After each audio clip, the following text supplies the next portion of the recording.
اب اس کے بعد یہ ایک سورت جو آ رہی ہے، اس کے بارے میں عام طور پر آپ کو لکھا ہوا مل جائے گا کہ یہ سورہ جو ہے یہ مدنیہ ہے، لیکن یہ کہ یہ اکثر سورتوں کے بارے میں یہ جو آخری ہیں، ہر قرآن مجید میں کوئی نہ کوئی ایک رائے تو لکھی ہے، لیکن جب تفصیل دیکھتے ہیں تو بہت سی آراء ہیں اس میں، یہ کوئی ایک رائے نہیں ہوتی۔ میں نے جب تحقیق کی ہے تو حضرت عائشہ صدیقہ رضی اللہ تعالی عنہ کے قول کے مطابق یہ سورت بھی مکی ہے، مدنی نہیں ہے۔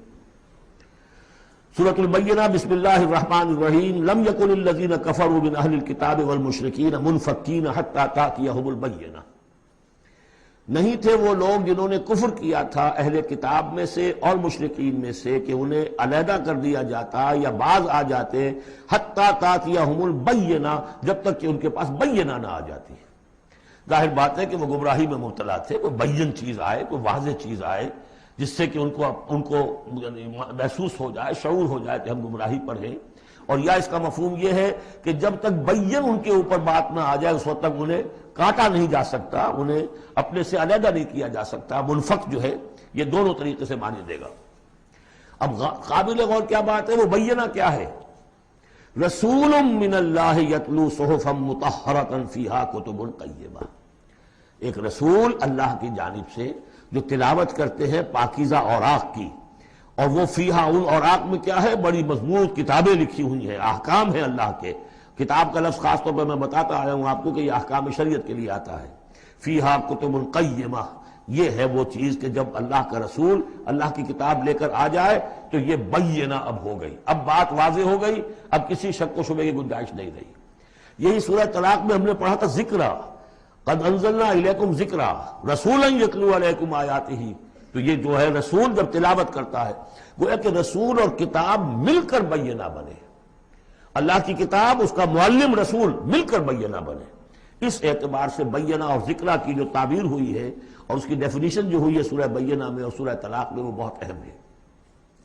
اب فرمایا وما تفرق الذین اوتوا الکتاب الا من بعد ما جاءتهم البینہ، یہ جن لوگوں کو کتاب دی گئی تھی انہوں نے جو پہلے بھی تفرقہ کیا ہے آپس میں، یہ جو بٹ گئے، یہ کوئی نصارہ بن گئے، کوئی یہودی بن گئے، پھر نصارہ میں نہ معلوم کتنے فرقے ہوئے اور یہودیوں میں کتنے فرقے ہوئے، یہ سارا تفرقہ ہوا کب؟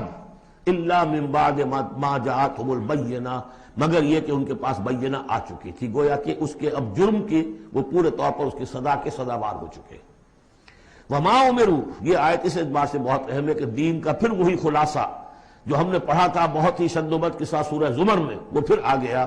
وما امروا الا لیعبدوا اللہ مخلصین لہ الدین حنفاء، اور انہیں حکم نہیں ہوا تھا مگر اس بات کا کہ بندگی کریں، پرستش کریں اللہ کی، لیکن اس کے لیے اپنی اطاعت کو خالص کرتے ہوئے۔ یہ نہیں کہ نماز تو اللہ کی پڑھ رہے ہیں لیکن یہ کہ اور کام اپنے نفس کی مرضی کے مطابق کر رہے ہیں، وہاں اللہ کے حکم کو ٹھکرا دیا ہے۔ کاروبار جو کر رہے ہیں وہ اور طریقوں سے کر رہے ہیں جو حرام ہے، تو یہ تو پھر بندگی نہ ہوئی۔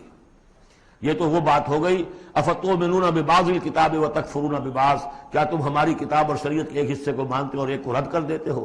فما جزاء من یفعل ذلک منکم الا خزی فی الحیاۃ الدنیا، تو جو کوئی بھی تم میں سے یہ رویہ اختیار کرے گا اس کی کوئی سزا اس کے سوا نہیں ہے کہ دنیا میں ذلیل و خوار کر دیے جائیں، ویوم القیامۃ یردون الی اشد العذاب، اور قیامت کے دن بدترین عذاب میں جھونک دیے جائیں۔ دنیا کی رسوائی تو آج ہمارے ماتھے پر لکھی ہوئی ہے۔ 1.5 ارب انسان، 1.25 ارب تو کم سے کم ہے، 120-130 کروڑ سے کم نہیں آج مسلمان، عزت نام کی کوئی شے نہیں۔ عالمی معاملات میں وی ہیو نو سے، کسنوی پرست کے بھیا کیس تھی، ہماری پالیسیاں کہیں اور بنتی ہیں، کہیں اور سے ہمارے بجٹ کے لیے انسٹرکشن کہیں اور سے آتی ہیں، اور تو اور بات ہے۔ تو وما امروا الا لیعبدوا اللہ مخلصین لہ الدین حنفاء، یکسو ہو کر پوری زندگی اللہ کے قانون کے تحت ہوگی تو پھر عبادت قبول ہوگی، ورنہ یہ جو ہے کہ کچھ اللہ کو دو اور کچھ قیصر والا قیصر کو دو، خدا والا خدا کو دو، یہ اسلام میں قابل قبول نہیں۔ اب اس کے بعد فرمایا وَيُقِيمُ الصَّلَاةَ وَيُؤْتُوا الزَّكَاةَ، اس کے علاوہ وہ نماز قائم کریں، زکوٰۃ ادا کریں۔ بندگی اور شے ہو گئی، نماز اور زکوٰۃ علیحدہ شے ہو گئی۔ بندگی تو اطاعت ہے، زندگی آمد برائے بندگی، زندگی بے بندگی شرمندگی۔ اس بندگی کے حقوں کے تقاضوں کو پورا کرنے کے لیے نماز دی گئی آپ کو، تاکہ آپ یاد تو کرتے رہیں، اللہ کو یاد تو کرتے رہیں، تاکہ وہ جو عہد کیا ایاک نعبد و ایاک نستعین دن میں 5 مرتبہ تازہ ہو جائے۔ اس کو حفیظ نے کہا ہے کہ سرکشی نے کر دیے دھندلے نقیش بندگی، سرکشی نے کر دیے دھندلے نقوش بندگی، آؤ سجدے میں گریں، لوح جبین تازہ کریں۔ یہ جو ہے اس کے اوپر دھندلے ہو گئے نقوش بندگی، نماز پڑھو تاکہ بندگی کا نقش پھر اور چمک اٹھے۔ ایاک نعبد و ایاک نستعین، کتنی مرتبہ دہراؤ گے سورہ فاتحہ کو ہر نماز میں تو تم اپنے عہد کو تازہ کر رہے ہو۔ اور زکوٰۃ دو، وذالک الدین القیمہ، یہی ہے سیدھا دین، ہمیشہ کا دین۔ ان الذین کفروا من اہل الکتاب والمشرکین، بے شک وہ لوگ جنہوں نے کفر کی روش اختیار کی، خواہ وہ اہل کتاب میں سے تھے یہود اور نصارہ، والمشرکین خواہ وہ مشرکین میں سے تھے، فی نار جہنم خالدین فیہا، وہ ہوں گے جہنم کی آگ میں، اس میں ہمیشہ ہمیشہ رہیں گے۔ اولئک ہم شر البریہ، یہ یقیناً بدترین خلائق ہے۔ ان الذین آمنوا وعملوا الصالحات، اس کے برعکس وہ لوگ جو ایمان لائے جنہوں نے نیک عمل کیے، اولئک ہم خیر البریہ، یہ بہترین خلائق ہے۔ اللہم ربنا اجعلنا منہم، اللہ تعالی ہمیں ان میں شامل ہونے کی توفیق عطا فرمائے۔ جزاؤہم عند ربہم جنات عدن تجری من تحتہا الانہار خالدین فیہا ابدا، ان کا بدلہ ہوگا ان کے رب کے پاس وہ باغات، رہنے والے باغات، ریزیڈنشل گارڈنز، جن کے دامن میں ندیاں بہتی ہوں گی اور جس میں وہ رہیں گے ہمیشہ ہمیش ہمیشہ ہمیش۔ یہ مقام اور ایک سورہ تغابن جو ہم نے پڑھی تھی، اس وقت میں نے وہ بات کا تذکرہ نہیں کیا تھا، دو مقامات قرآن مجید کے ایسے ہیں جہاں جو سائملٹینیس کنٹراسٹ ہے وہ یہ ہے کہ جہنم کے لیے صرف خالدین فیہا آیا ہے اور جنت کے لیے خالدین فیہا ابدا، تو یقیناً کوئی نہ کوئی فرق ہے۔